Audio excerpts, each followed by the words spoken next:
Hola, bienvenidos a la clase 3 del curso práctico de electrocardiograma de la Universidad de Santiago de Chile. Hoy hablaremos los aspectos más importantes del intervalo PR. Consideraciones generales del curso es que el enfoque de esta clase corresponde a elementos prácticos y de importancia en la práctica clínica diaria y no se pretende sustituir una cátedra formal de electrocardiografía ni de electrofisiología. El público objetivo son estudiantes de medicina y médicos generales. Entonces, comenzando, el intervalo PR es aquel que se mide entre el inicio de la onda P y el inicio del complejo QRS. Representa el tiempo entre la despolarización auricular y el inicio de la conducción ventricular, es decir, es la conducción auriculoventricular la que se evalúa al medir e interpretar el intervalo PR.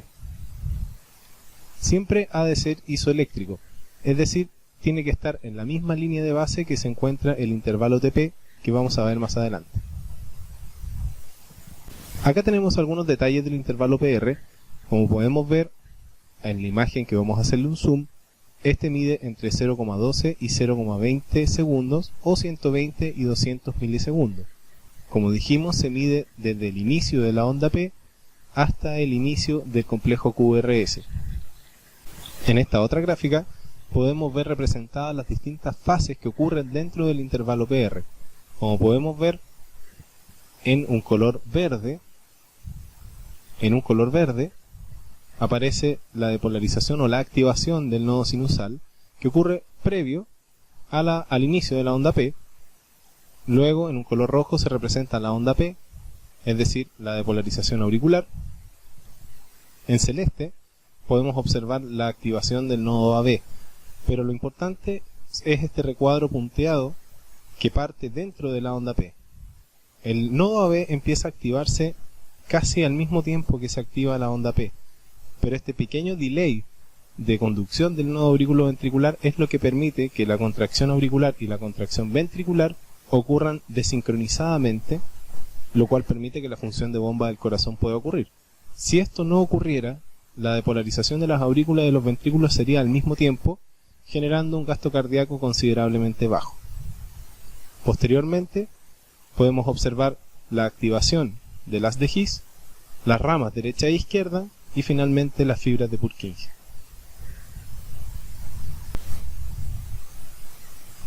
Algo importante a tener en consideración es que este intervalo tiende a acortarse al tener frecuencias cardíacas más altas, es decir, en taquicardia sinusal, y tiende a ser más largo en ancianos. Hablemos del infradesnivel o de la depresión del PR, que se define como un descenso de al menos 1 milímetro bajo la línea isoeléctrica, recordando que el intervalo PR es isoeléctrico. Hay tres causas principales que causan una depresión del PR. La primera es que sea una variante normal, y para definirlo como variante normal, el límite es entre 0.8 y 1 milímetro de magnitud, no más de 1 milímetro. Y normalmente esta variante aparece dado que estamos viendo la repolarización atrial. Recordemos que la onda T normalmente no se ve, la onda T, que corresponde a los atrios. Otra causa muy importante es la pericarditis. Recordemos que no solamente el supradesnivel del ST difuso es posible de ver en la pericarditis, sino que el infradesnivel del PR mayor a 1 milímetro también es posible de ver. Y otra causa muy rara es un infarto atrial. Es muy raro que ocurra un infarto atrial, principalmente por el tipo de circulación que tiene, que es dependiente tanto de la perfusión arterial como venosa. Ahora, entrando de lleno en alteraciones del intervalo PR, vamos a hablar acerca de las condiciones que generan un intervalo PR corto. Cuando nos referimos a un PR corto, nos referimos a un intervalo PR menor a 110 milisegundos o menor a 0,11 segundos. Existen tres causas principales: las ondas P retrógradas, que no vamos a analizar en esta clase, y los síndromes de preexcitación, de los cuales vamos a hablar del síndrome de Long-Alone-Levine y el famoso síndrome de Wolff-Parkinson-White. El síndrome de Long-Alone-Levine es una condición que se asocia a un intervalo PR corto, una onda P de morfología normal y un QRS de morfología normal. Es decir, la única alteración que acá se observa es el intervalo PR corto. Es bastante discutido en la comunidad cardiológica acerca de la causalidad patológica de este síndrome. Este síndrome se genera por la presencia de una vía accesoria, que son las fibras de James, que llegan al sistema excitoconductor y no al miocardio contráctil. Esto lo vamos a ver en una gráfica que viene a continuación, pero esta es la causa de que en este síndrome aparezca un QRS normal, pero solamente un intervalo PR corto. Esta es la gráfica donde se puede ver dónde aparece y dónde llega las fibras de James en un color verde, y podemos darnos cuenta que lo que ocurre aquí es que al mismo tiempo que aparece o que ocurre la despolarización auricular, esta despolarización se transmite a través de esta vía accesoria llegando al nodo AB. Por eso lo que se genera es un PR corto, pero el resto de la despolarización ventricular ocurre de manera fisiológica. Es por eso que el QRS es de morfología normal. En este trazado podemos darnos cuenta que si le hacemos un zoom, las ondas P, que en esta morfología son discretamente anchas, pero son de morfología prácticamente normal, y lo único que destaca es que el PR es corto, pero los QRS son de morfología normal, en este caso estrechos. Y esto es posible de ver en todas las derivaciones del electrocardiograma. Por otro lado, el síndrome de Wolff-Parkinson-White también pertenece a los síndromes de preexcitación y se define por un intervalo PR corto, una onda P normal, un complejo QRS ancho, la presencia de una onda delta y alteraciones del segmento ST y onda T. A diferencia del Long-Alone-Levine, el Wolff-Parkinson-White tiene gran asociación con taquicardias paroxísticas. Y en este caso, al igual que el Long-Alone-Levine, existe una vía accesoria que se denominan fibras o as de Kent.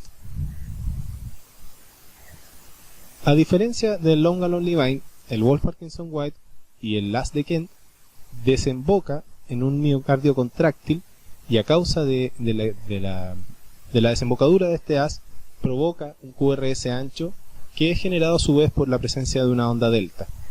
Ahora, muchas veces queda la duda cuál es la onda delta o cómo se genera la onda delta. Ahora vamos a analizar paso por paso cómo se genera esta onda delta. En un latido, la conducción sinusal normal se frena en el nodo AB de forma normal, y esto es fisiológico, como vimos al principio. Esta conducción pasa más rápido a través de las fibras de Kent. Esto provoca que exista un PR corto. Habitualmente las fibras o el as de Kent conducen a través de corrientes de sodio, que son más rápidas que las corrientes de calcio que predominan en el nodo AB.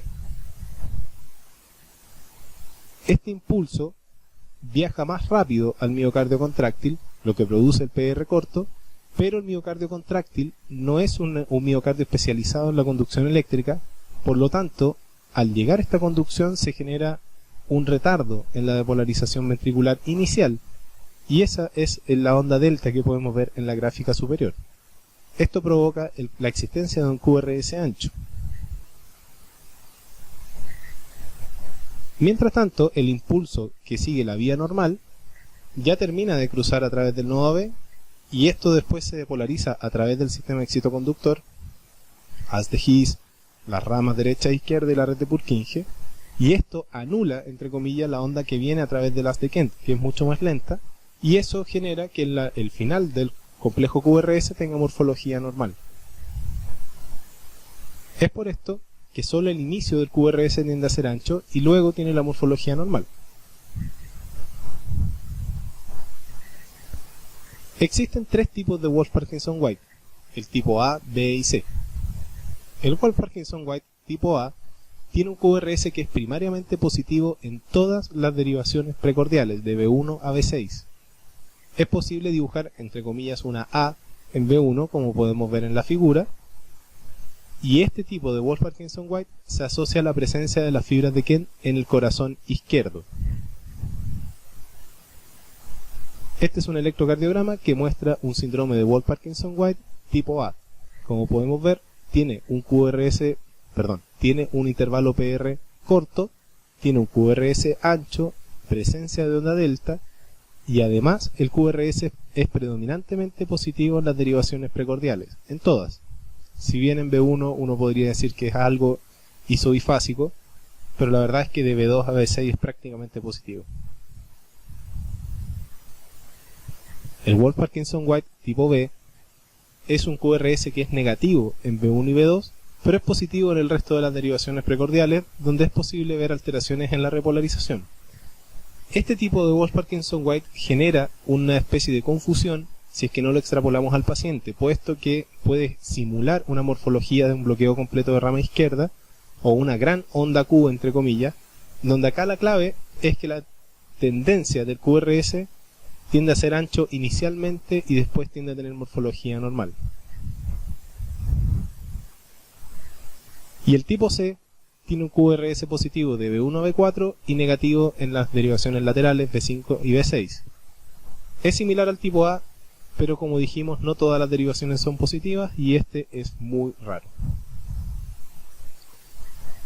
Ahora, como esta clase de intervalo PR, no vamos a entrar en la fisiopatología de las complicaciones del Wolff-Parkinson-White, que son principalmente taquiarritmias preexcitadas.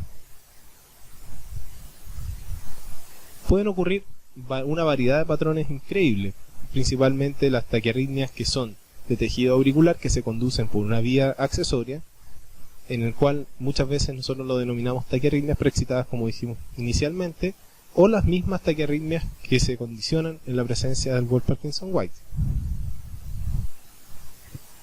Solamente para adelantarlo, ya lo vamos a ver en la clase respectiva, cuando hablamos de taquicardias antidrómicas, son aquellas en que el impulso baja, entre comillas, por el haz de Kent y vuelve por el nodo AB, generando un complejo QRS ancho. Estas son taquicardias de complejo ancho. La característica principal de estas taquicardias es que si nosotros la vemos, es que puede precipitar una taquicardia ventricular real o una fibrilación ventricular por la gran velocidad de conducción que tiene, puesto que son frecuencias cardíacas independientes del control auriculoventricular. Recuerden que el nodo AB controla en parte la cantidad de impulsos que se conducen a nivel ventricular. Por otro lado, las taquicardias ortodrómicas son aquellas en que el impulso baja a través del nodo AB y vuelve por el haz de Kent, generando complejos QRS estrechos. Estas son menos malignas, dado que el nodo AB es el que está controlando la frecuencia cardíaca. Acá podemos ver un trazado de una taquicardia de complejo ancho regular monomórfica. En este caso, si bien este electrocardiograma, en principalmente AB, le podemos observar el PR corto, es muy difícil distinguirlo y sobre todo en una situación de urgencia. Por lo tanto, estas taquiarritmias se consideran taquiarritmias malignas y siempre se tratan. No vamos a esperar a ver al paciente y tener la disquisición si es una taquicardia antidrómica o una taquicardia ventricular real. Eso por ahora. Vamos a hacer una pequeña pausa y continuaremos en la parte 2, donde veremos las alteraciones del PR prolongado.